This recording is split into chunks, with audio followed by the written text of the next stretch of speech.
हाय जी students, कैसे हैं आप। आशा करता हूँ आप सब बहुत अच्छे होंगे। तो स्टूडेंट्स, आज के सेशन में हम बात करने वाले हैं UGC net paper 1 unit number 2 research aptitude. Unit number 1 teaching aptitude हम ऑलरेडी कर चुके हैं विद एमसीक्यूज। तो आज से हम स्टार्ट कर रहे हैं रिसर्च एप्टीट्यूड और इस एक सेशन में कंप्लीट रिसर्च एप्टीट्यूड कंप्लीट हो जाएगा। ठीक है, जैसा कि टॉपिक के नाम से ही पता चला, रिसर्च, सर्च मीन्स कुछ ढूंढना, कुछ नया करना, और री मतलब उसके अंदर संशोधन करना। Aptitude means skills. ठीक है, कुछ नया करने की स्किल्स के बारे में हम बात करेंगे। ठीक है, so let's start the topic. Research aptitude, types of research. सबसे पहले हम बात करेंगे टाइप्स ऑफ रिसर्च। सबसे पहले आता है बेसिक, जिसको प्योर या फंडामेंटल या कंसेप्चुअल रिसर्च आप बोल सकते हैं।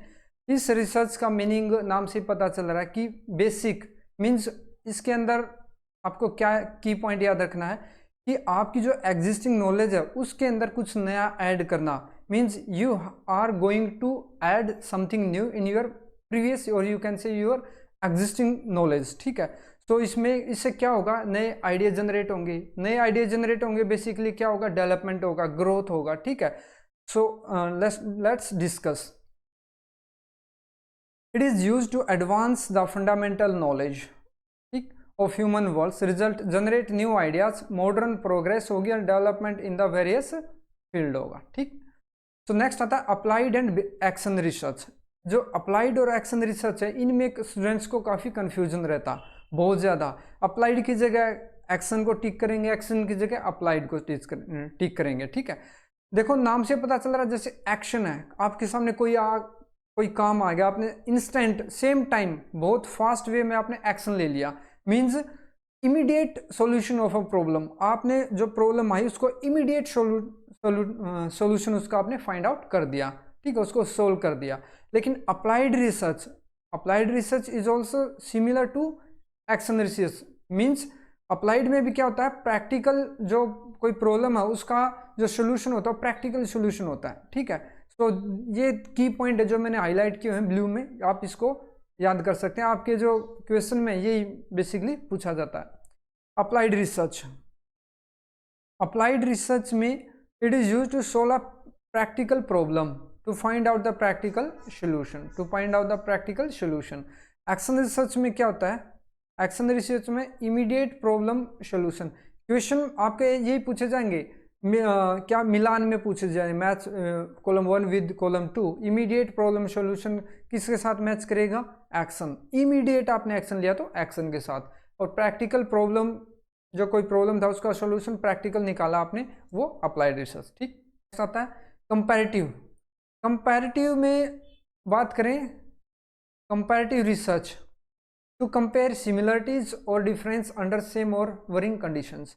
जैसे नाम से पता चल रहा है कंपैरेटिव, कोई दो रिसर्च किया, दो शोध किया, उनके अंदर कंपैरिजन करना, विच one is suitable and which one is not suitable, which one is best, which one is not best. ठीक है, सो वो कैसे करेंगे, उनकी सिमिलरिटीज को देख के। ऐसा नहीं कि एक रिसर्च किसी डिफरेंट टॉपिक पे, दूसरा रिसर्च किसी डिफरेंट टॉपिक पे, और उनको हम कंपैरेटिव उस वे में एनालाइज करेंगे, नहीं। जो सेम काइंड सेम मैटर पे जो रिसर्च हुआ है उनको हम कंपैरिजन करेंगे। एक्सप्लोरेटरी रिसर्च, जिस नाम से पता चल रहा है एक्सप्लोर करना, किसी चीज को एक्सप्लोर करना। ठीक, this is conducted for a problem that has not been studied more clearly. कोई प्रॉब्लम है वो मोर क्लियरली उसका अभी तक शोध नहीं हुआ, उसका सोल्यूशन फाइंड आउट नहीं हुआ, then we have to discuss about, we have to make a research on that particular topic. कौन किस पे, has not been studied more clearly. ठीक, ये कौन सी दो टाइप की होती है, पर्पज एंड टेक्निक्स। पर्पज में to clarify the problem, to develop hypothesis, problem को क्लैरिफाई करना और हाइपोथेसिस को डेवलपमेंट करना। हाइपोथेसिस क्या होता है, परिकल्पना, किसी चीज किसी टॉपिक के बारे में कल्पना करना, सोचना पहले से इन एडवांस। ठीक, टेक्निक्स, इन डेप्थ इंटरव्यू। टेक्निक्स इसमें कौन सी होते हैं, इन डेप्थ इंटरव्यू होता है, फोकस ग्रुप होता है, केस स्टडी और पायलट स्टडी। इनके ऊपर अभी 1 by 1 डिस्कस करेंगे इन डिटेल। अब आता है conceptual research which can not be touched और सीन, जिसको हम टच नहीं कर सकते, देख नहीं सकते, बट कैन फील कर सकते हैं। जैसे हमारे इमोशंस हैं, एक इंसान की इमोशंस है, फीलिंग है, उनको हम टच नहीं कर सकते, ओनली फील कर सकते हैं। It is related to abstract theory idea to develop new concept, ये न्यू कॉन्सेप्ट डेवलपमेंट करने के लिए होता है। नेक्स्ट आता है इंपेरिकल रिसर्च। नेक्स्ट है इंपेरिकल रिसर्च। इंपेरिकल रिसर्च में विच कैन बी टच्ड और सीन, उसका अपोजिट है। इंपेरिकल मीन्स प्रैक्टिकल रिलेटेड होता है, प्रैक्टिकल सॉल्यूशन रिलेटेड होता है। इंपेरिकल मीन्स प्रैक्टिकल, आप इसको याद कर सकते हैं, डायरेक्टली ये क्वेश्चन पूछ लिया जाता है। इट रिलाइज ऑन एक्सपीरियंस और observation often without system and theory. ठीक। Mixed research, quantitative and qualitative. Mixed में क्वांटिटेटिव एंड क्वालिटेटिव का जहाँ पे शोध होता है एक साथ जो होते हैं उसको बोलते हैं मिक्स्ड। आप इसको क्वांटिटेटिव एंड क्वालिटेटिव के मिक्स से याद कर सकते हैं। एक्सपेरिमेंटल रिसर्च, नाम से पता चल रहा है एक्सपेरिमेंट। एक्सपेरिमेंट मीन्स कुछ न कुछ उसके अंदर क्या होगा, चेंज होगा। ठीक है, स्टिपुलेशन उसके अंदर कुछ चेंज होगा तो उसको क्या बोलते हैं, एक्सपेरिमेंट। जैसे आपने देखा साइंस की लैब्स होती हैं, वहाँ पे एक्सपेरिमेंट होता है, मैनिपुलेशन किया जाता है फैक्ट के साथ। ठीक है, तथ्यों के साथ उनमें छेड़छाड़ की जाती है, उसको बोलते हैं एक्सपेरिमेंट करना।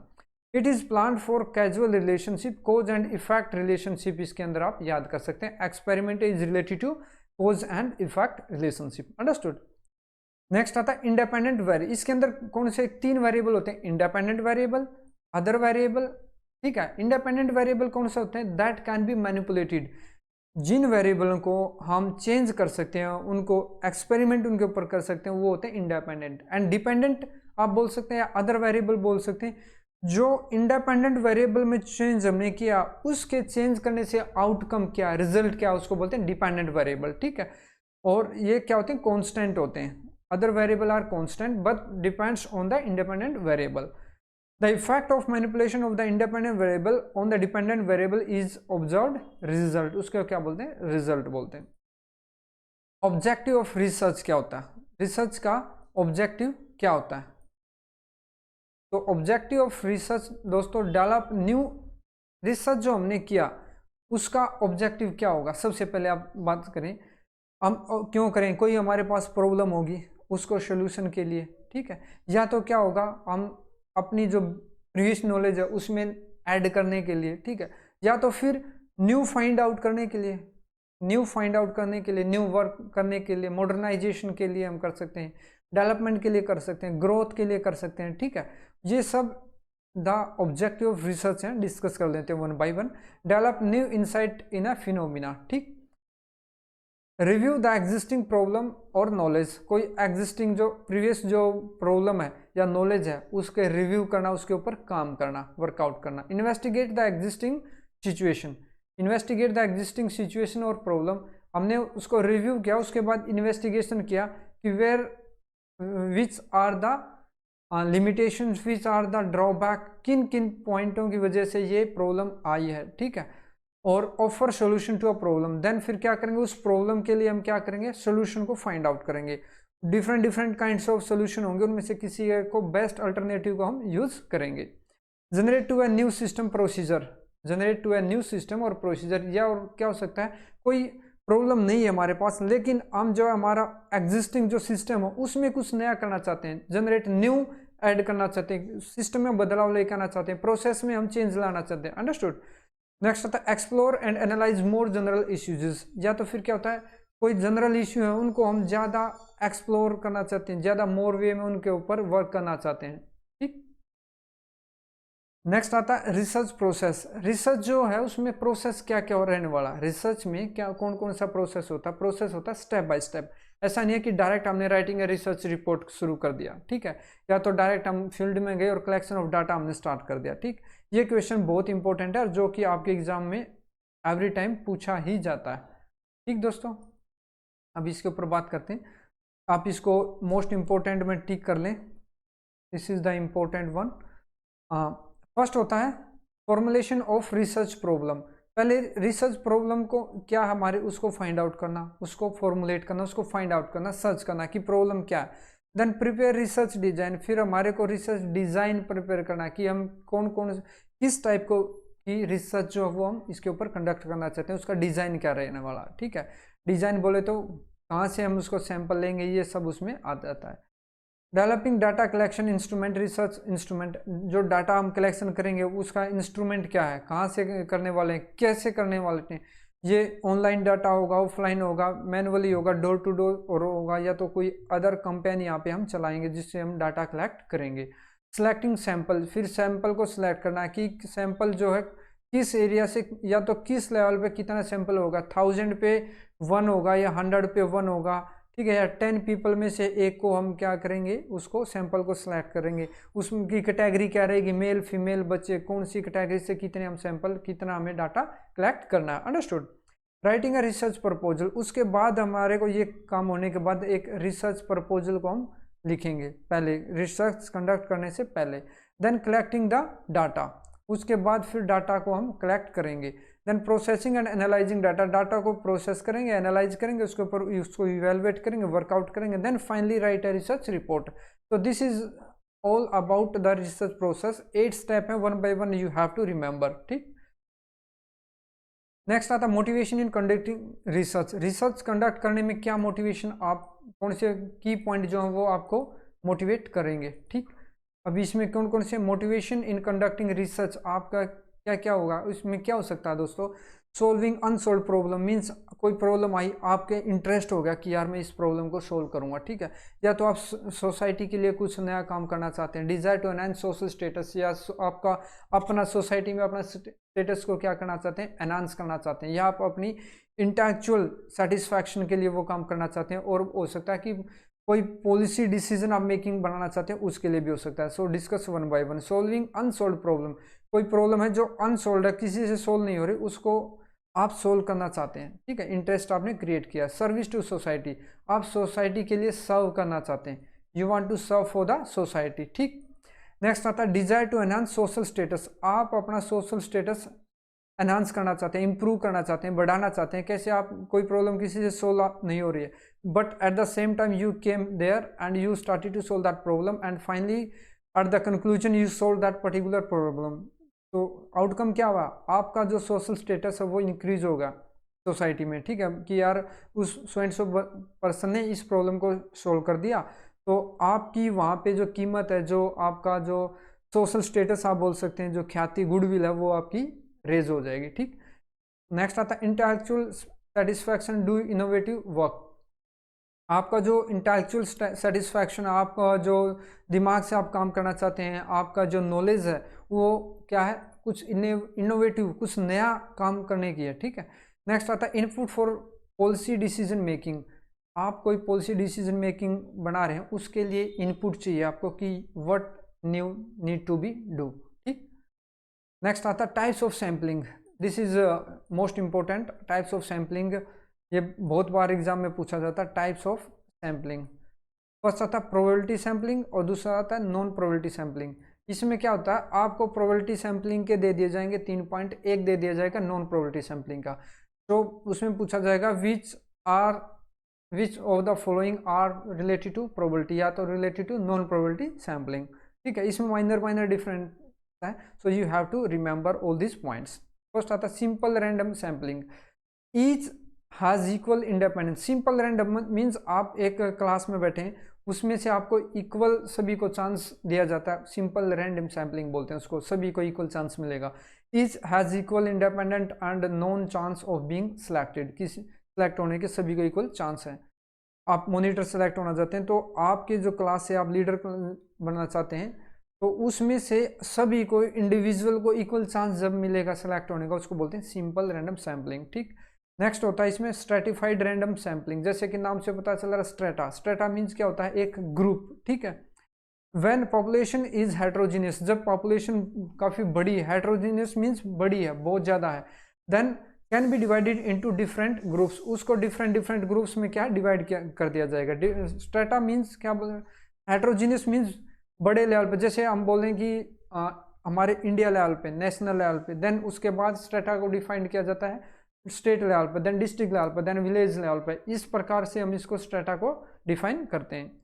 Then systematic random sampling based on a system of intervals in a numbered population, आप एक पॉपुलेशन है, आपकी क्लास में आप 50 बंदे हैं, तो वहाँ पे क्या है, एक सिस्टमेटिक रैंडम, जैसे आपने बोल दिया कि फर्स्ट 10th स्टूडेंट्स आएगा, फिर 20th, फिर 30th, फिर 40th, फिर 50th। इसमें कोई भी नंबर आप दे सकते हैं, 5, 10, 15, 20, इस सीक्वेंस से। मीन्स वो सीक्वेंस जो है through out the process same रहेगी। ऐसा नहीं है कि 5 के बाद 7, 7 के बाद 12 ऐसे कर दिया, नहीं, उसको बोलते हैं सिस्टमेटिक रैंडम सैम्पलिंग। देन आता है क्लस्टर सैम्पलिंग। क्लस्टर और स्ट्रेटिफाइड में काफ़ी कन्फ्यूजन रहता है स्टूडेंट्स में, इसमें ध्यान देना, इसमें काफ़ी मिस्टेक करके आ जाते हैं, और इसमें से मेजॉरिटी ऑफ टाइम स्ट्रेटिफाइड या क्लस्टर का ही एग्जाम्पल पूछा जाता है। If population is larger the cluster sampling is adopted rather than simple and stratified sampling. यहाँ पे मैंने बोला स्ट्रेटा, यहाँ पे बोला लार्जर। यदि पॉपुलेशन बहुत ज़्यादा लार्ज है, ठीक है, पॉपुलेशन बहुत ज़्यादा लार्ज है, उसको स्टेट वाइड, डिस्ट्रिक्ट वाइड ऐसे डिवाइड करके देन फर्दर डिवाइड किस में करते हैं, क्लस्टर में। जैसे वुमेन को अलग कैटेगरी वाइज कर देते हैं, या तो एज वाइज कर देते हैं, 18 ईयर, 15 ईयर, 50 ईयर तक एक, उसके बाद अलग, ठीक है। इसमें क्या फर्दर क्लस्टर में डिवाइड किया जाता है, जहाँ पे लार्जर पॉपुलेशन है उसको क्लस्टर में डिवाइड किया जाता है, ठीक है। उसमें क्या डायरेक्टली स्ट्रेटा, एक स्ट्रेटा जैसे बना दिया जाता है, वुमेन का अलग, मैन का अलग, ठीक है। तो इनमें माइनर सा डिफरेंस है। इसमें की पॉइंट आप याद रख सकते हैं, इसमें यदि लार्जर पॉपुलेशन है तो आप लिखेंगे क्लस्टर, और यदि पॉपुलेशन हेट्रोजीनियस है, पॉपुलेशन हेट्रोजीनियस, तो आप जाएंगे स्ट्रेटिफाइड रैंडम सैम्पलिंग के साथ, ठीक। अब इसमें यस, ये probability sampling complete. Now comes to the non probability sampling. Non probability sampling में फर्स्ट आता है एक्सीडेंटल सैम्पलिंग। एक्सीडेंटल सैम्पलिंग, जैसे नाम से पता चल रहा है एक्सीडेंटल। एक्सीडेंट क्या होता है, आप कहीं जगह जाते जाते दुर्घटना घट गई, ठीक है, उसको बोलते हैं एक्सीडेंट। तो आप कहीं बाजार में घूम रहे हैं, तो सिनेमा हॉल में पिक्चर देखने चले गए, ठीक है, या तो आप कहीं क्रिकेट मैच देख रहे हो वहाँ पे बैठे हुए, तो वहीं पे आपने एक्सीडेंटली वहाँ पे जो आपके नियर बाई जो पीपल बैठे हैं, जो बंदे बैठे हैं, पर्सन बैठे हैं, उनसे आपने जो अपनी रिसर्च के बारे में, उस पर्टिकुलर टॉपिक के बारे में डाटा कलेक्शन, इन्फॉर्मेशन लेना शुरू कर दिया। मीन्स अचानक कहीं पे भी आप गए, वहाँ पे शुरू कर दिया, उसको बोलते हैं एक्सीडेंटल, ठीक। It is similar to the quota sampling but it is used in market research in market place where a researcher ask any person and they may not have any information. उनके पास कोई information हो भी सकता, नहीं भी हो सकता। आप सिनेमा में बैठे हैं, आप मार्केट में घूम रहे, किसी से आपने कुछ डाटा लेना शुरू कर दिया, it might be possible that particular person is able to give that information to you और नॉट, ठीक है, वो उस इन्फॉर्मेशन के बारे में अवेयर है और नो नहीं भी हो सकता है। अंडरस्टूड। नेक्स्ट आता है कन्वीनियंट सैम्पलिंग। इसको बोलते हैं मोर कंफर्टेबल सैम्पलिंग। ये आपके अपने नियर बाई जो फ्रेंड्स हैं, आपके जो नेबर हैं, आपके जो पड़ोस में जो भी रह रहे हैं, या तो आपके रिलेटिव से आपने इन्फॉर्मेशन जो लिया, आपकी कन्वीनियंस के हिसाब से आप घर बैठे बैठे फ़ोन करके पूछ रहे हैं, या तो आप वहाँ गए उनसे पूछ रहे हैं, तो ये कन्वीनियंस जैसे सुविधाजनक बोलते हैं, उस सैम्पलिंग को बोलते हैं। Researcher selects easiest accessible member from the population to get data. वो ईजिएस्ट कौन से होता है, वही फ्रेंड्स हैं, पड़ोसी हैं, आपके रिलेटिव्स हैं, आपके फ्रेंड्स हैं, ठीक, उनसे। नेक्स्ट आता है नॉन प्रोबेबिलिटी सैम्पलिंग में। नेक्स्ट नॉन प्रोबेबिलिटी सैम्पलिंग में आता है पर्पोजिव और जजमेंटल सैम्पलिंग। मींस आपने जजमेंट किया, आप कहीं जा रहे हैं, आपका कोई टास्क चल रहा है, आपने उनको नहीं बताया, लेकिन आपने दूर से खड़े होकर उनको जज किया, ठीक है। उनको नहीं पता कि आप उनको जज करें, बस but you are judging them for a particular data, ठीक है। Researcher uses his or her judgment to select population member who are likely to provide accurate information, ठीक। कोई काम चल रहा है और आप उसी के बारे में रिसर्च करें, तो आप वहाँ पे जाके बगैर बताए उनको जज कर रहे हैं, उनसे डाटा कलेक्ट करने की कोशिश कर रहे हैं। नेक्स्ट आता है it can be use for descriptive और हिस्टोरिकल रिसर्च के लिए हो सकता है। नेक्स्ट आता है स्नोबॉल और चेन सैम्पलिंग। स्नोबॉल और चेन का मतलब होता है आपने किसी एक को बोला, उसने 2 को बोला, उसने 4 को, उसने 8 को, ऐसे एक चेन बनती गई, उसको स्नोबॉल भी बोल सकते हैं आप, चेन सैम्पलिंग भी बोल सकते हैं। आपने किसी एक को इन्फॉर्मेशन दी, वो स्प्रेड होगी चेन में, 2 से 4, 4 से 8 ऐसे, ठीक। It is also known as network sampling. इसको नेटवर्क सैम्पलिंग भी बोलते हैं। वेयर पॉपुलेशन इज लार्ज, कहाँ पे होती है, जहाँ पे लार्ज पॉपुलेशन, जहाँ पे लार्ज पॉपुलेशन होगी तो इंडिविजुअल से जाके एक एक से पता करना इम्पॉसिबल हो जाएगा। तो आप ऐसी चेन बनाएंगे, आपने अपने दोस्त को बताया, उसने और अपने दोस्तों को बताया, ऐसे करके वो फुल पॉपुलेशन में जो है फैल जाएगी। Now next coming to the quota sampling. Quota, in this select the people from population on the basis of some visible characteristics. Quota means कोई विजिबल कैरेक्टरिस्टिक्स हैं, जैसे मेल और फीमेल से, मेल से आपने 4 बंदे ले लिए, फीमेल से भी 4 ले लिए, वो एक कोटा हो गया। मेल से 8, फीमेल से 8, बच्चों से भी 8 ले लिए, वो एक कोटा सैम्पलिंग के अंदर आ जाता है। रिसर्च कैरेक्टरिस्टिक्स, रिसर्च कैरेक्टरिस्टिक्स में अभी बात करें, this is most important topic, that research characteristics. Research characteristics की यदि बात करें तो इसमें कौन कौन से होते हैं? फर्स्ट होता है ऑब्जेक्टिविटी, ये काफ़ी एक दूसरे से मिलती हुई है, सिमिलर है, तो आप इनके ऊपर थोड़ा सा ध्यान दें। इनके की पॉइंट पे यहाँ से क्वेश्चन आपको डेफिनेटली देखने को मिलता है, यहाँ से और सैम्पलिंग से, ठीक है। सैम्पलिंग से प्रोबेबिलिटी और नॉन प्रोबेबिलिटी से पक्का आता है, और यहाँ पे रिसर्च कैरेक्टरिस्टिक्स से भी। इनमें 2-3 की पॉइंट है, उनको याद कर लेना, ये आपका टॉपिक क्लियर हो जाएगा। Objectivity, it means research is without any bias. Objectivity आपका क्या होना चाहिए कि रिसर्च जो है विदाउट बायस होनी चाहिए, किसी में उसका कोई भी छल कपट, किसी का अपना खुद का जो उसमें लालच नहीं होना चाहिए। रिलायबिलिटी मीन्स रिसर्च जो है वो एक रिलायबल होनी चाहिए, कंसिस्टेंसी उसमें होनी चाहिए।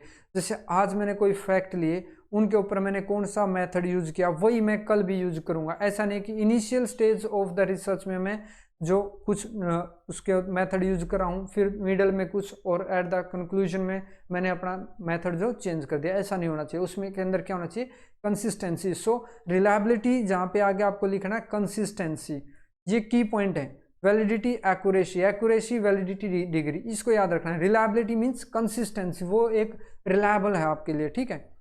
It can also be termed as verifiability, it each time similar result with similar population and similar procedure, then it is said to be a reliable research. Understood?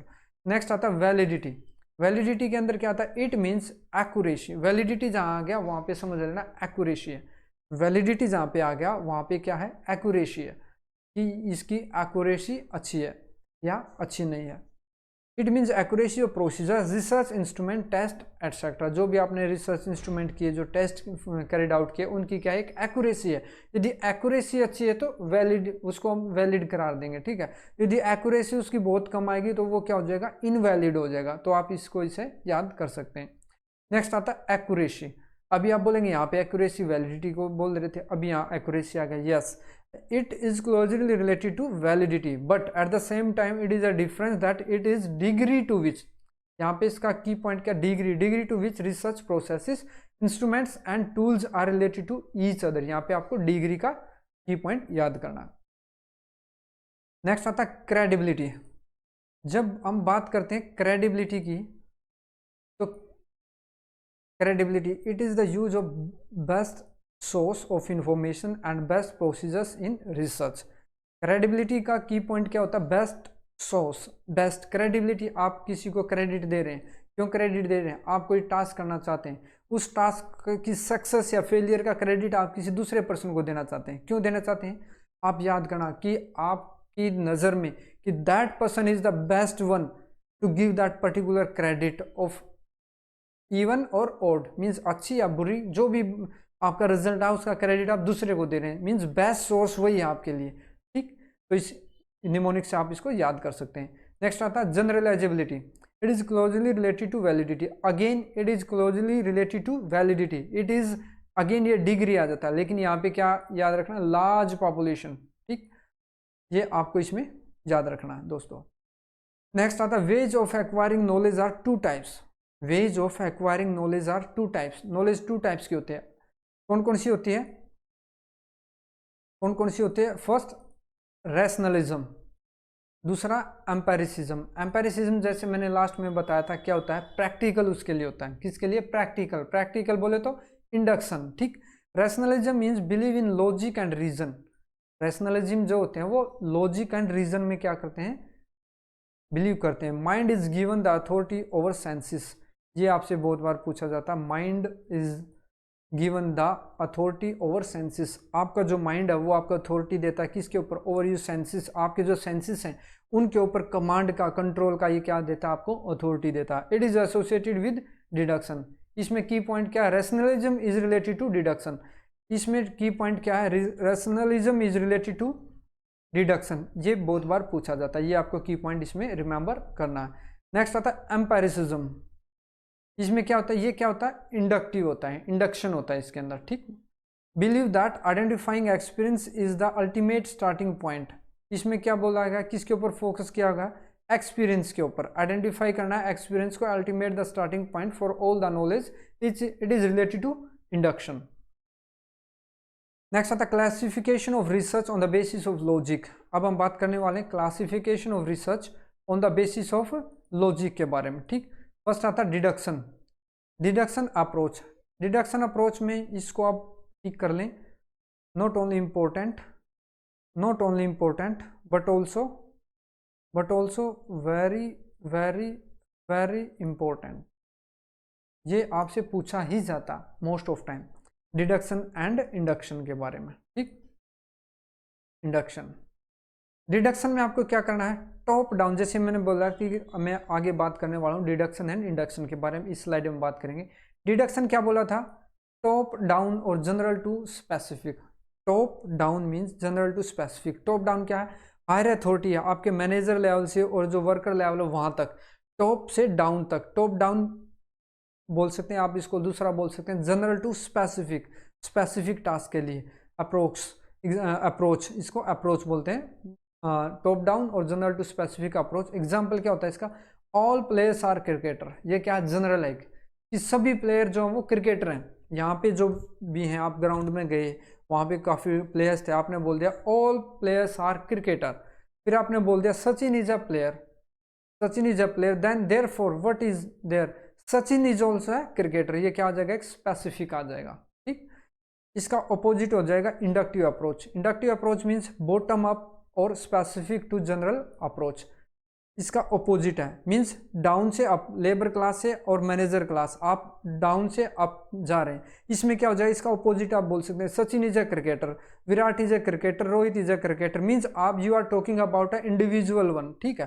Then specific person की बात कर रहे हैं, therefore it comes to the general में हम बात करेंगे, इसको जनरल में कैसे कन्वर्ट करेंगे, therefore all players are cricketer, means you are talking about Sachin, Rohit and Virat, all this come to a particular a general one.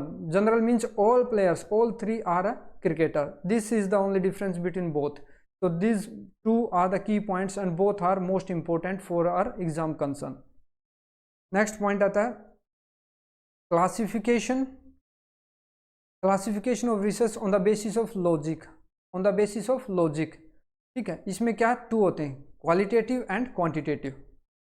Qualitative and quantitative जैसे हमने बात किया था, जहाँ पे क्वांटिटी की बात आ गई, ठीक है, जहाँ पे क्वांटिटी की बात आ गई और जहाँ पे क्वालिटी की बात आ गई, उसके बारे में बात करेंगे। क्वालिटेटिव होता है inductive approach, explore how and when, and quantitative होता है deductive approach, explore what and when. Starts from observation to theory, starts from theory to hypothesis. Random sampling होता है, non random sampling. Process oriented inquiry होता है ये, result oriented inquiry, इसमें बोलते हैं हम नो स्टेटिस्टिकल टेस्ट रिक्वायर्ड, इसमें बोलते हैं स्टेटिस्टिकल टेस्ट आर रिक्वायर्ड, ठीक। Next classification of research on the basis of logic, again general of hypothesis. Lesson इसमें क्या होता है, ये जो क्वालिटेटिव है इसमें जनरेशन ऑफ हाइपोथेसिस होता है और क्वांटिटेटिव में टेस्टिंग ऑफ हाइपोथेसिस होता है। Whereas in the qualitative less generalisable finding होता है और क्वांटिटेटिव में मोर जनरलाइजेबल फाइंडिंग होता है। Then qualitative comes to the result are very descriptive होता है, मीन्स आप your result are very descriptive form in wide form in but whereas in the result are moderately specific. In the quantitative ये moderate जो specific होता है particular task के लिए। Whereas qualitative again small sample size, large volume of data, researchers bias, researchers यहाँ पे अपने आप करप्ट कर सकते हैं, कुछ इसमें बायस कर सकते हैं, अपना पर्सनल इसमें क्या देख सकते हैं, वो फ़ायदा देख सकते हैं। आप बोल सकते हैं कि रिसर्चर जो इसको रिसर्च करें, जो शोध करें, वो इसके अंदर कुछ ना कुछ इसमें मैनिपुलेट कर सकते हैं थिंग्स को। And creative process are the main issues. Whereas in the quantitative research good statistical analysis, more sample size requirement, यहाँ आर द मेन चैलेंजेस। इसमें मेन चैलेंज क्या होता है कि आपको पर्टिकुलर रिसर्च के लिए जो sample size of the population है वो क्या चाहिए, मोर चाहिए। Whereas in the qualitative you can consider the smaller one also. Next आता है approach is use in the qualitative research. Qualitative research जब हम करें उसमें हम किस अप्रोच को हम फॉलो करते हैं अप्रोचेज, ठीक। फर्स्ट होता है इन डेप्थ इंटरव्यू। इनमें से ये इन डेप्थ इंटरव्यू जो है और एक केस स्टडी, ये काफ़ी बार एग्जाम में पूछा जाता है, case study and in depth interview. So you have to focus main on these 2 points. First in depth interview, it is usually 1-to-1 interview. जब 1-to-1 इंटरव्यू कंडक्ट किया जाता है 1 by 1, एक बोर्ड मेंबर होगा या बोर्ड प्रेसिडेंट जहाँ पे बैठे हैं वो अकेले होंगे और जो कैंडिडेट होगा वो अकेला वहाँ पे बैठा हुआ होगा, उसको बोलते हैं 1-to-1 interview. It is systematically planned, वो पहले से सिस्टमेटिकली प्लान्ड है कि किस टॉपिक के बाद कौन सा उससे क्वेश्चन पूछना। वो उनका जो क्वेश्चनर है वो क्वेश्चनर ऑलरेडी जो सिस्टमेटिक वे में क्या गया, स्ट्रक्चर्ड क्या होता है। It may have unstructured elements as well. Sometimes there may be the unstructured elements also used to be there as per the situation requirement. Researchers papers questions in advance. जो papers जो questions जो हैं वो in advance में already ready किए हो चुके होते हैं। It lasts between 20 to 30 minutes. ये 20 से 30 मिनट तक क्या है चलता है, 20 मिनट मिनिमम और maximum 30 minutes. Sometimes it might be lasting some frequency, some fluctuation would be there. Next आता है फोकस ग्रुप। फोकस ग्रुप आप किसी इंटरव्यू के लिए गए, आप for an example you are going for an SSB, that time you will find that 6 to 10 people used to be there for your group discussion. In the same way for the interview process also 6 to 10 participants would be there. It might be the one board president or more than one members also would be there. Next आता है case study, जो मैंने बताया बहुत important रहने वाला for your exam point of view. ये बहुत बार पूछा जाता है, ठीक है। इसको आप पर्टिकुलर टिक कर सकते हैं, मोस्ट इंपॉर्टेंट में इसको डाल सकते हैं। केस स्टडी, केस स्टडी किसके ऊपर होती है, कोई case already in past already happen हो चुका होता है, उसके ऊपर फिर क्या उसके ऊपर उस केस को स्टडी किया जाता है, उसको इवेलुएट किया जाता है, उसको एनालाइज किया जाता है, उसमें लिमिटेशन क्या क्या थी, उसके रीज़न क्या क्या थे, उसमें ड्रॉबैक क्या क्या थे, और उसको केस को स्टडी करने के बाद हम क्या इंप्रूवमेंट कर सकते हैं फॉर आवर फ्यूचर टास्क, ठीक है। One of the most important qualitative research method, इसको क्या बोलते हैं, ये जैसे मैंने स्टार्टिंग में बताई, this is the one of the most important qualitative research method. It involves a deep digging into the developments and collection of data use in the area of management. Specially इसको कहाँ पे use किया जाता है, area of management, psychological and the education sector as well. Sometime it is also use in the training establishment, training institution also. Next आता है इन depth interview के बाद आता है रोल प्ले। रोल प्ले के अंदर हम क्या बात करते हैं, रोल प्ले में एक पर्टिकुलर पर्सन को, ये रिपीट हो गया है, रोल प्ले में क्या होता है, एक पर्टिकुलर टास्क दी जाती है एक पर्टिकुलर पर्सन को, और that particular person has to complete that task in that particular stipulated time frame with an a healthy manner, ठीक है, to complete that success task. In this technique, research participants usually within a group setting are asked to act out a role and thereby open up some process or relationship to discussion by the group. उसमें जो role play होता है उसके अंदर सभी जो group members हैं वो एक दूसरे से डिस्कशन करके and can come to the conclusion. Next आता है सिमुलेशन। सिमुलेशन के अंदर आपको क्या होता है, एक प्रैक्टिकल जो सिनेरियो दिया जाता है, आप किसी टास्क के लिए जा रहे हैं, आप for an example you are in defence forces and you are going for an war. Before going to an war you have to exercise as per that particular situation, you have to train in a well in advance for that particular situation. Understood? This technique reproduces actual event आपको करवाए जाते हैं and processes under test conditions, जो आपकी वहाँ पे border पे या आप मैनेजमेंट के लिए कहीं जा रहे हैं, किसी बिग कंपनी का मैनेजर बनने जा रहे हैं, सो आपको उस पर्टिकुलर बिग कंपनी का मैनेजर से पहले स्मॉल कंपनी के मैनेजर का पद दिया जाएगा और आपको रियलाइज कराया जाएगा, आपको उस पर्टिकुलर सिचुएशन के लिए, उस पर्टिकुलर रोल के लिए गो थ्रू यूज टू करवाया जाएगा, ठीक।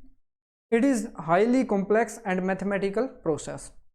डायरी मेथड के अंदर क्या होता है, you are a senior, for an example you are a senior and under you there are so many subordinates are there, आपको अपने सबॉर्डिनेट्स, आपको अपने जूनियर के थ्रूआउट द ईयर उनके ड्रॉबैक, उनकी अच्छाइयाँ और बुराइयाँ you have to note down in your diary, ठीक है। After completion of that particular year you have to evaluate their odds and events, उनकी अच्छाइयों और बुराइयों को आप क्या करेंगे, उनको इवेलुएट करेंगे। Then you have to come to the conclusion which one is need to promote or de promote, understood, or which one is to give the more facility or which one is the less facility and as per their requirement. It is use to collect qualitative data about user behaviour, उनके behaviour, उनकी activity, उनकी experience over a time means 1 year। In this data self reported by participants longitudinally, that is over an extended period of time that can range from few days to even a month or longer। ये कुछ दिनों का भी हो सकता है, week में भी हो सकता है, और यदि कोई स्मॉल टास्क है पर्टिकुलर डे के लिए भी हो सकता है, ठीक है, और मोर भी हो जा सकता है, ये 1 year और उससे ज़्यादा भी आप इसको लास्ट कर सकते हैं। नेक्स्ट आता है एक्शन रिसर्च, मोस्ट इंपॉर्टेंट, जो कि आपके एग्जाम में मैक्सिमम टाइम पूछा ही जाता है, और मैंने इसके बारे में फर्स्ट स्लाइड में बात भी किया है, एक्शन एंड अप्लाइड रिसर्च के बारे में, ठीक है। इसमें आप इसको फाउंडर को पक्का याद कर लें, कर्ट लेविन, जो जर्मन अमेरिकन थे, 1940 में इन्होंने इस सर्च को लेके, ये 1940 German action research is developed by Kurt Lewin. Its features are, इसके फीचर्स देखें, situational and problem solving perspective. इसके अंदर मैंने जैसे लास्ट स्लाइड में बताया, प्रीवियस वेरी फर्स्ट स्लाइड में, कि action research is related to the immediate solution of a particular problem. Involvement in real world means आप पर्टिकुलर प्रॉब्लम को जब सोल्व करें तो आप रियल वर्ल्ड में अपना इन्वॉल्वमेंट कर रहे हैं। अडॉप्शन ऑफ अल्टरनेटिव प्रैक्टिस, आप अल्टरनेटिव प्रैक्टिस को क्या अडॉप्ट कर रहे हैं उसके अंदर। Immediate problematic situation, goals of social science, ये पर्टिकुलर आपको जब क्वेश्चन में ये इनमें से 3-4 दे दिए जाएंगे and they will ask that which one is not comes under the action research. Collaborative and participatory, ये आपके जो ग्रुप मेंबर होंगे उनका आपको साथ चाहिएगा, और वो पार्टिसिपेशन भी, उनका इन्वॉल्वमेंट भी उसके अंदर होता है। को लर्निंग, इससे आप एक दूसरे से कुछ सीखते हैं। सेल्फ इवेल्युएशन, इसके अंदर क्या होता है, एक दूसरे या अपना सेल्फ का इवेल्युएशन किया जाता है, अपने पीएस, अपने ग्रुप मेंबर्स को इवेलुएट करते हुए। You can evaluate your self by your own. Action research is process, action research क्या होता है, एक प्रोसेस होता है। नेक्स्ट आता है types of variables. Types of variables, ये इंडिपेंडेंट एंड डिपेंडेंट वेरिएबल, ठीक है। Intervening variable is also there, but इनमें से जो मेजॉरिटी ऑफ टाइम जो पूछा जाता है एग्जाम में, वो आईवी एंड डीवी से पूछा जाता है। independent variable and dependent variable। independent variable means they become the cause of another variable, जिनको हम मैनिपुलेट कर सकते हैं, जिसके अंदर हम चेंज कर सकते हैं। जैसे साइंस की जो लैब होती हैं उनके अंदर एक पर्टिकुलर डाटा, एक पर्टिकुलर फैक्ट, एक पर्टिकुलर सॉल्यूशन को जो हम चेंज करते हैं, जिसके अंदर हम एक्सपेरिमेंट करते हैं, उनको हम क्या बोलते हैं, इंडिपेंडेंट वेरिएबल। और जो उनका आउटकम होता है after changing of that independent variable, उसके अंदर एक्सपेरिमेंट करने के बाद जो आउटकम, जो रिजल्ट आता है, उसको बोलते हैं dependent variable. They become the cause of another variable manipulated by researchers in an experiment, also known as experimental और ट्रीटमेंट वेरिएबल, ठीक। नेक्स्ट आता है dependent variable, also known outcome, आप बोल सकते हैं इनको आउटकम और response variables. These are a result of changes made on the independent variable. इसमें आप एक ही बात याद रखना, की पॉइंट क्या है, इंडिपेंडेंट में आप याद रखना is related to manipulation, means आप डाटा के अंदर मैनिपुलेशन कर सकते हैं। एंड डिपेंडेंट में आप याद रखना रिजल्ट ऑफ चेंजेस या outcome of changes, outcome of manipulation, outcome of when you will change in the independent variable, then outcomes will come, and this outcome is known as the dependent variable. In addition, there can be intervening and extraneous variables। इसको क्या बोलते हैं, intervening variable means mediator, जैसे नाम से पता चल रहा है, इंटरवेनिंग मीन्स इंटरफेयर कर रहा है, किसी के दो बंदों का कुछ मामला चल रहा है, झगड़ा चल रहा है, उसके अंदर जब कोई थर्ड पार्टी आके इंटरवेन कर जाते हैं, उसके अंदर इंटरफेयर करते हैं, उसको बोलते हैं, आप इस निमोनिक के साथ याद कर सकते हैं, इंटरवेनिंग मीन्स मीडिएटर।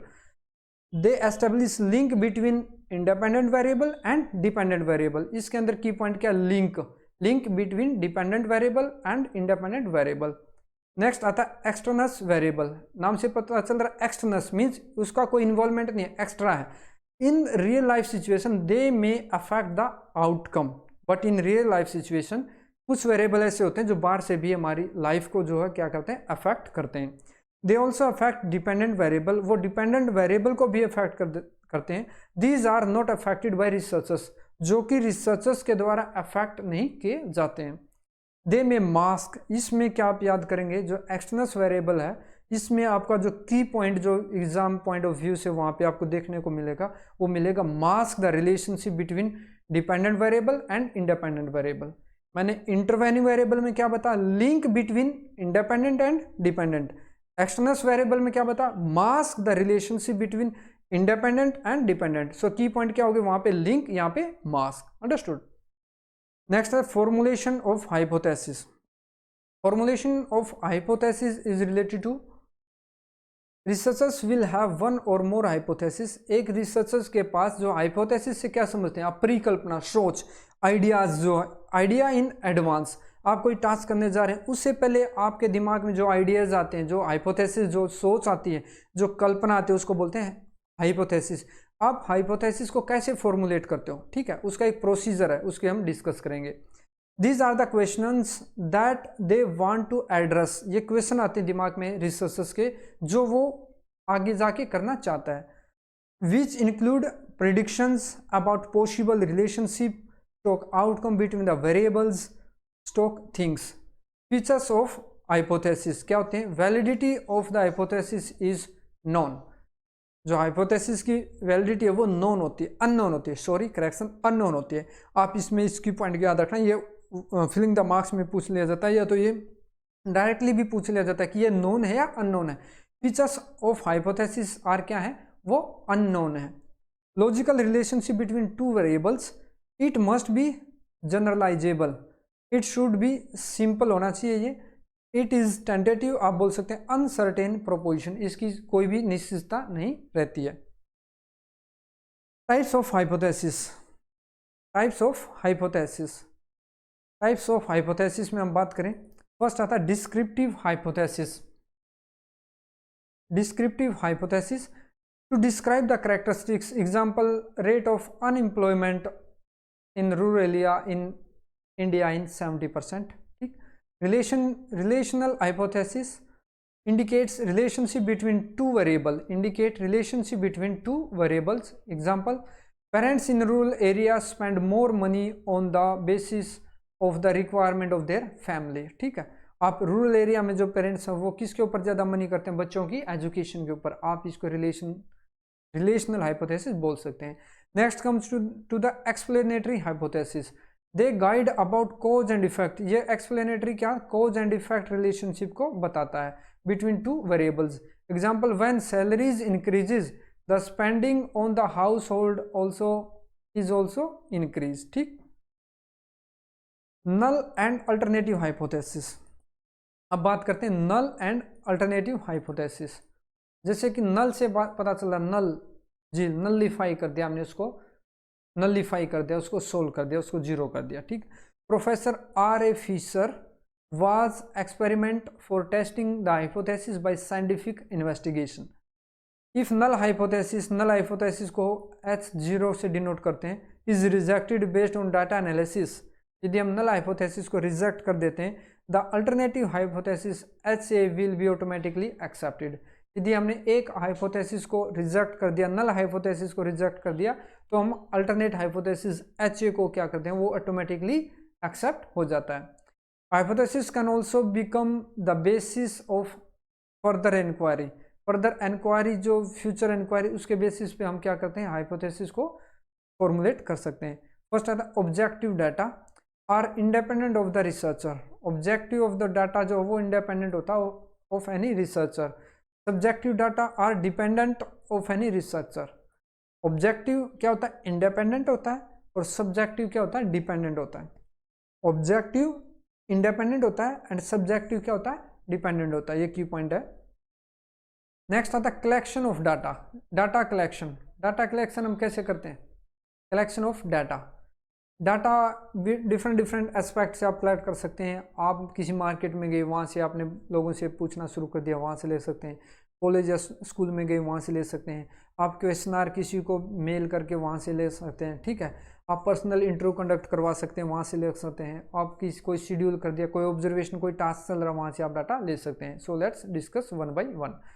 जैसे फर्स्ट आता है बाई ऑब्जर्वेशन, कोई टास्क चल रहा है, वहाँ से आपने ऑब्जर्व करके डाटा ले लिया। पर्सनल इंटरव्यू करके ले लिया। टेलीफोन इंटरव्यू कर से आप डाटा ले सकते हैं। मेल्ड क्वेश्चनर, आपने क्वेश्चन फॉर्म किए, वो किसी पर्टिकुलर कैंडिडेट को मेल कर दिया, वहाँ से वो उनके आंसर जो फिलअप करके आपको भेज देगा, वहाँ से आप डाटा ले सकते हैं। शेड्यूल्स, आप कोई शेड्यूल आपने किसी कॉलेज या किसी स्कूल में शेड्यूल कर लिया, वहाँ से जाके आप अपना डाटा ले सकते हैं। प्रोसेसिंग एंड एनालिसिंग डाटा, अब बात करते हैं processing and analysis of data. Two types होता है, एडिटिंग द्वारा और कोडिंग द्वारा। ये आपसे डायरेक्टली क्वेश्चन पूछ लिया जाता है, आप इसको इंपॉर्टेंट में टिक कर लें। ये 2 पॉइंट्स, एडिटिंग, कोडिंग, एक दो और दे देंगे, इनमें से विच one is under comes the processing and analysis of the data. तो ये 2 पॉइंट आपको टिक करने हैं। नेक्स्ट आ गया रिसर्च बायस। रिसर्च में बायस कौन कौन से हो सकते हैं दोस्तों? This is the most important one again, research biases. Research biases में सबसे पहले बात करते हैं एक्सटर्नल इन्फ्लुएंस की। बाहर का इन्फ्लुएंस कितना, बाहर वालों का उसके ऊपर इन्फ्लुएंस कितना, उसका इफेक्ट, उसका प्रभाव कितना हमारी रिसर्च के ऊपर, वो होता है। बाहर वाले जो उसमें कुछ अब चेंज लाते हैं, बायसनेस लाते हैं, करप्शन जो लाते हैं, उसको बोलते हैं एक्सटर्नल इन्फ्लुएंस। फिर होता है पर्सनल बायसनेस। कोई जो रिसर्चर है वो अपना कुछ पर्सनल फायदा उसमें देखना चाहता है, उस वजह से उस डाटा में क्या है मॉडिफिकेशन करना चाहता है, वो मैनिपुलेशन कर सकता है, वो होता है पर्सनल बायस। देन ऑब्जर्वर बायस, जो ऑब्जर्व कर रहा है वो भी कुछ उसके अंदर बायसनेस लेके आ सकता है। एक्सपेक्टेंसी बायस, कुछ एक्सपेक्ट कुछ किया और आ गया कुछ, उसने पहले ही गलत सोचा था लेकिन उसका आउटकम कुछ दूसरा आ गया, वो भी बायसनेस हो सकता है। नेक्स्ट हो सकता है placebo business. People strongly want to believe a treatment is successful. People सब सोचते थे कि ये ट्रीटमेंट बिल्कुल सक्सेसफुल होगा और लेटर ऑन वो नहीं हुआ, तो वो क्या हो जाता है, बायसनेस हो जाता है, ठीक। नेक्स्ट बात करें format and styles of referencing, जो कि आपसे पूछा ही जाता है हर एक एग्जामिनेशन में। मैं इस सेशन में वही लेके आया हूँ रिसर्च एप्टीट्यूड से, जो डेफिनेटली आपसे पूछे जाते हैं। इसमें कितने फॉर्मेट होते हैं, आप कोई लेटर या पैराग्राफ, कोई लेटर ऐसे लिख रहे हैं, उसके फॉर्मेट क्या होते हैं, लेटर के जो फॉर्मेट है वो क्या होते हैं, कि कैसे उसको आप फॉर्म कर सकते हो, स्टाइल्स क्या रहेगा, उसकी बात करें। वो 3 होते हैं, कौन कौन से? APA American psychological association style, and MLA modern language association style, and third one is Chicago. उसको हम नेक्स्ट स्लाइड में बात करेंगे। APA, जैसे APA और MLA, इनकी फुल फॉर्म भी काफ़ी बार पूछी जाती है। APA means used in, APA का अब एक्सप्लेनेशन हम बात करते हैं। Used in social science subject, ये कौन से सब्जेक्ट में यूज होता है? Social science. इसका जो करंट एडिशन है वो कौन सा चल रहा है? 7th, ये पूछ लिया जाता है current edition of APA। Used in humanities, humanities में आ गया तो MLA, एंड कौन सा एडिशन चल रहा है? Current 9। Only last name of author is use, ये बहुत बार पूछा जाता है। Only last name of author is used, इसको दोस्तों आप अलग से टिक कर सकते हैं सेकंड पॉइंट को। ये मैक्सिमम टाइम जो इसमें से क्वेश्चन यही पूछा जाता है, ठीक है, यहाँ पे भी यही क्वेश्चन पूछा जाता है। Full name of author is used, APA में लास्ट नेम एंड MLA में full name is used. Then commas are use for in text citation, no use of comma यहाँ पे। थर्ड बात करते हैं the title in italics, only most necessary words are put in capital letter. Only most, कौन से? Only most important या most necessary word को हम कैपिटल लेटर में लिखते हैं। यहाँ पे क्या? The title is underlined, all major words are capitalised, ठीक। Author's name and year of publication is use for in text citation. In text citation में क्या? Author name and year of publication को यूज करते हैं। यहाँ पे author's name and page number, author's name and page number, ये इनके difference थे, इनको आप पक्का याद कर लें। अभी हम बात करते हैं CMA, Chicago manual style. CMA stand for Chicago manual style, ये एब्रीविएशन में भी आ जाता है आपके, तो you have to focus on that particular word. Used in subject like business, history, fine art etcetera. Current currently using 17th edition. कौन सा एडिशन चल रहा है? 17th edition. In this we write notes, foot note and end note in place of in text. In text citation की जगह हम foot note या and note यहाँ पे लिखते हैं। फिर right bibliography in place of references. References की जगह हम क्या लिखते हैं? बिब्लियोग्राफी। ठीक। नेक्स्ट आता elements to ensure ethics in research. Research में एथिक्स को एंश्योर करने के लिए कौन से एलिमेंट क्या होते हैं? यूज होते हैं। कौन से एलिमेंट को हम यूज करते हैं? सबसे पहले क्या होना चाहिए? ऑनेस्टी। एक जो रिसर्च आपने की उसके अंदर क्या ऑनेस्टी नहीं होगा तो वो रिसर्च क्या है? सक्सेसफुल नहीं है। देन ऑब्जेक्टिविटी, उसका ऑब्जेक्टिविटी सही होना चाहिए as per that particular research only. कुछ रिसर्च किसी टॉपिक पर कर रहे हैं, आप उससे अनएक्सपेक्टेड यदि ऑब्जेक्टिविटी लगा रहे हैं तो वो भी रॉन्ग हो जाएगी। इंटीग्रिटी उसके अंदर होनी चाहिए। देन केयरफुलनेस उसके अंदर होना चाहिए। रेस्पॉन्सिबल, जो रिसर्च कर रहा है वो क्या है? रेस्पॉन्सिबल वन होना चाहिए। ओपननेस इन शेयरिंग डाटा, जो डाटा को शेयर करो वो ओपननेस होना चाहिए। कोई भी डाटा उसके अंदर आके शेयर कर सकता है, अपना कंट्रीब्यूशन कर सकता है। ऐसे ईगो नहीं होना चाहिए कि ये मेरे को क्या सिखाएगा।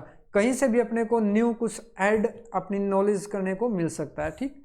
Respect for intellectual property rights. ठीक। नेक्स्ट आता है कॉन्फिडेंशियलिटी, नॉन डिस्क्रिमिनेशन। किसी के अंदर कोई भी भेदभाव नहीं होना चाहिए। किसी भी टॉपिक, किसी भी पर्सन की जो सजेशन है उनके अंदर। रिस्पेक्ट फॉर क्लिक्स को रिस्पेक्ट दो ताकि वो आपको आपकी नॉलेज आपके रिसर्च के अंदर क्या कर सकते हैं? कंट्रीब्यूट कर सकते हैं।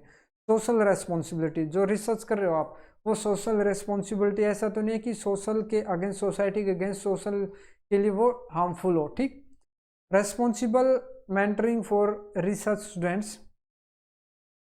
एनहांसिंग कॉम्पिटेंसी, वो जो रिसर्च है वो आपकी कॉम्पिटेंसी, जो नॉलेज को एनहांस करने के लिए होनी चाहिए, न कि उसको डाउन करने के लिए।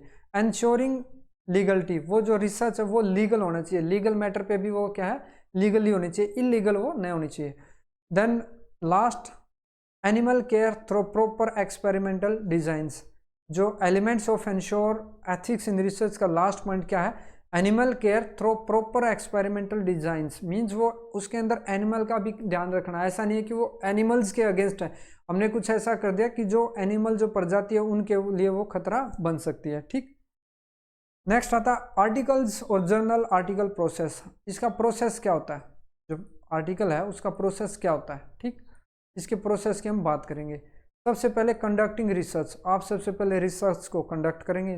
Then manuscript writing, then journal selection करेंगे, then journal submission, manuscript tracking, peer review, उसके बाद मैन्युस्क्रिप्ट रिजेक्शन भी आप कर सकते हैं, देन पोस्ट पब्लिकेशन, फिर पब्लिकेशन के बाद का। ये स्टेप बाय स्टेप आपको याद करना है, जो कि आपके एग्जाम पॉइंट ऑफ व्यू से मोस्ट इम्पोर्टेंट है और ऑलवेज पूछा जाता है। ठीक है, आप you can go through with the previous examination. This is always used to be asked in each and every session of that examination. Next, some important terms जो हैं उनको ध्यान रखना है। कौन कौन सी important terms हैं? मीटिंग, ये काफ़ी पूछ ले जाती है, मैचिंग में पूछी जाती है, ये मैचिंग में पूछी जाती है। और यहाँ पे स्टूडेंट्स क्या करते हैं, एक दूसरे की जो डेफिनेशन वो किसी रॉन्ग के साथ मैच कर देते हैं, मिलान कर देते हैं। तो इसके ऊपर थोड़ा थोड़ा माइनर की पॉइंट है जिसको आप पकड़ के, जिसको आप अंडरस्टैंड करके, एक की पॉइंट को जब आपने पकड़ लिया तो वहाँ से आप इसको ईजिली इसको आइडेंटिफाई कर पाएंगे। मीटिंग से क्या होता है?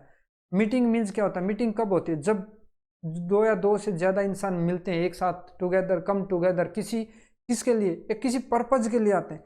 ऐसे तो चलते फिरते कोई 5-10 मिलके वो एक मीटिंग नहीं है। किसी पर्पज, पर्टिकुलर इवेंट के लिए जब दो या दो से ज़्यादा बंदे, पीपल, स्टूडेंट्स जो मिल रहे हैं, एक साथ इकट्ठा हो रहे हैं, उसको बोलते हैं meeting. People come together for a purpose, इसमें की पॉइंट है for a purpose. Symposium, formal meeting, इसमें क्या डिफरेंस है? ये फॉर्मल मीटिंग है, इसके अंदर क्या स्पेशलिस्ट होते हैं। Deliver short addresses on related topics in which participants from an audience and make presentation. Next आता है कोलिक्यूम, अन एकेडमिक मीटिंग, ये क्या होता है? एकेडमिक, इसमें की पॉइंट क्या? एकेडमिक। नेक्स्ट है कॉन्फ्रेंस, कॉन्फ्रेंस क्या? पीपल कम फॉर डिस्कशन, जहाँ पे डिस्कशन के लिए आते हैं। जब people come for discussion, discussion हो गया। मेन जो डिफरेंस होता है, मेन जो डाउट होता है वो मीटिंग एंड कॉन्फ्रेंस में होता है। मीटिंग में भी क्या है, people come together for purpose, यहाँ पे पीपल कम फॉर डिस्कशन, जहाँ डिस्कशन आ गया वो क्या आ जाएगा, कॉन्फ्रेंस। अंडरस्टूड। नेक्स्ट बात करें वेबिनार। वेबिनार जो है उसके अंदर हम बात करते हैं वेबिनार। वेबिनार और वेब कॉन्फ्रेंस, जैसे नाम से पता चल रहा है वेब, वेब मीन्स जहाँ पे ऑडियो एंड वीडियो का इन्वॉल्वमेंट हो, दोनों जहाँ पे होंगे उसको हम बोलेंगे वेब। जैसे हम बोलते हैं वेबसाइट पे ये चीज़ देख ली, तो किसी भी वेबसाइट पे हम जाते हैं तो ऑडियो एंड वीडियो हम दोनों को एक्सेस कर पाते हैं। Involve and audio and video components, उसको बोलते हैं वेब कॉन्फ्रेंस। वीडियो कॉन्फ्रेंस आप इसको बोल सकते हैं, जहाँ पे ऑडियो एंड वीडियो का दोनों का involvement at the same time होता है। नेक्स्ट होता है seminar. Seminar a formal presentation by one or more expert to a small group of audience. Seminar के अंदर क्या है, एक्सपर्ट होंगे, वन और मोर एक्सपर्ट होंगे, बट यहाँ पे डिफरेंस क्या आ जाएगा, एक स्मॉल ग्रुप ऑफ ऑडियंस होंगे। ठीक। Workshop, smaller and more intense then seminar. Workshop जो है एक्सपर्ट होंगे, वहाँ पे मोर एक्सपर्ट भी होंगे, बट क्या होगा, ये सेमिनार से स्मॉलर होगा, smaller and more intense than seminars. Participants doing work on a particular issues during the performance, जब परफॉर्मेंस हो रही होगी उसी टाइम जो पार्टिसिपेंट्स जो है वहां पे उस किसी पर्टिकुलर इशू के लिए काम कर रहे होंगे। ठीक। सेमिनार जो वर्कशॉप होता है एक पर्टिकुलर प्रैक्टिकल प्रॉब्लम को सोल्व करने के लिए होता है। ठीक है, प्रैक्टिकल प्रॉब्लम को सोल्व किया जाता है, उसको बोलते हैं क्या, वर्कशॉप। वर्कशॉप के अंदर प्रैक्टिकल टास्क होते हैं। ठीक। सम इम्पोर्टेंट एमसीक्यूज की अब बात करेंगे, सम इम्पोर्टेंट एमसीक्यूज की अब बात करेंगे हम। एमसीक्यूज में first of all some important MCQs, research में be made through either, research में बी मेड थ्रो आइदर, जो हमने सेशन किया है इसी से रिलेटेड कुछ 10-15 एमसीक्यू में लेके आया हूँ जो काफ़ी इंपॉर्टेंट है, प्रीवियस ईयर से इनको सबको लिया है तो इनके ऊपर ध्यान दें। रिसर्च में be made through either arbitrary method और साइंटिफिक मेथड, इसमें की पॉइंट क्या है, आर्बिट्रेरी और साइंटिफिक मेथड। फिर आता है defined research is an systematic controlled empirical and critical investigation, ये है कर्लिंगर द्वारा, कर्लिंगर ने इसको डिफाइन किया। Research is based on empirical evidence and observable experience. Hypothesis is tentative conclusion, hypothesis क्या है, एक टेंटेटिव कंक्लूजन है। Objectivity is the hallmark for scientific research, most important, objectivity is the hallmark. यहाँ पे क्या है आपको दे दिया जाएगा, is the hallmark of scientific research, आपको टिक करना है ऑब्जेक्टिविटी। यहाँ वहाँ पे काफ़ी मिलेंगे point, reliability, validity, accuracy and objectivity means जहाँ पे हॉलमार्क आ गया, आप कोई गोल्ड का आइटम लेने गए वहाँ पे क्या होगा, आप क्या लेना पसंद करेंगे, हॉलमार्क का, ताकि जब आप उसको फ्यूचर में यदि बदलवाना चाहें आप उसको क्या सेम प्राइस पे दे सकते हैं जिस प्राइस पे वो उस पर्टिकुलर टाइम से होना चल रहा होता है, तो उसको क्या बोलते हैं, ऑब्जेक्टिविटी। आपका ऑब्जेक्टिव क्या है कि मैं इसको ड्यूरेबल टाइम तक रखूं और जब मुझे चेंज कराना पड़े तो मुझे सेम अमाउंट भी मिल जाए, तो ये आपका ऑब्जेक्टिव है। ऑब्जेक्टिविटी आपका ऑब्जेक्टिव सोना लेते इसमें यही रहेगा, तो objectivity is related to hallmarks. ठीक। Then objectivity means basing conclusion on facts without any bias, without any bias. Objectivity means basing conclusions on facts without any bias and value judgment. Quota sampling is the sampling combination of purposive and stratified, ये काफ़ी बार पूछा जाता है।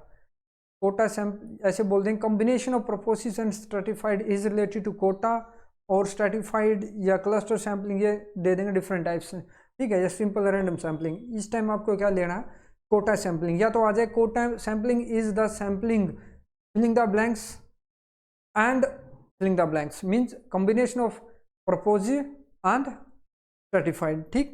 Next आता है women are better than man, women are better than man is related to alternative hypothesis, to phenomena or situations. ठीक। Alternate hypothesis HA signifies there is difference between the two phenomena और situation। ठीक। तो दोस्तों this is all about today session. Session थोड़ा लंबा हो गया but आप रिसर्च एप्टीट्यूड में से ये सेशन कंप्लीट होने के बाद आई थिंक शो कोई भी क्वेश्चन मिस नहीं करेंगे। ठीक है, कंसेप्चुअल बेस पे आपका ये सेशन कंप्लीट हो गया। और यदि आपको लगा हो कि ये सेशन आपके लिए फ़ायदेमंद रहा है तो आप सेशन को लाइक करें, और आगे आप ऐसे सेशन लाना पसंद करते हैं तो आप कमेंट सेक्शन में लिखें, मैं मोर सेशन आपके लिए ऐसे लेके आऊँगा विद MCQs, ठीक है। और यदि आप मेरे चैनल पर नए हैं तो आप please subscribe my channel. Thank you very much.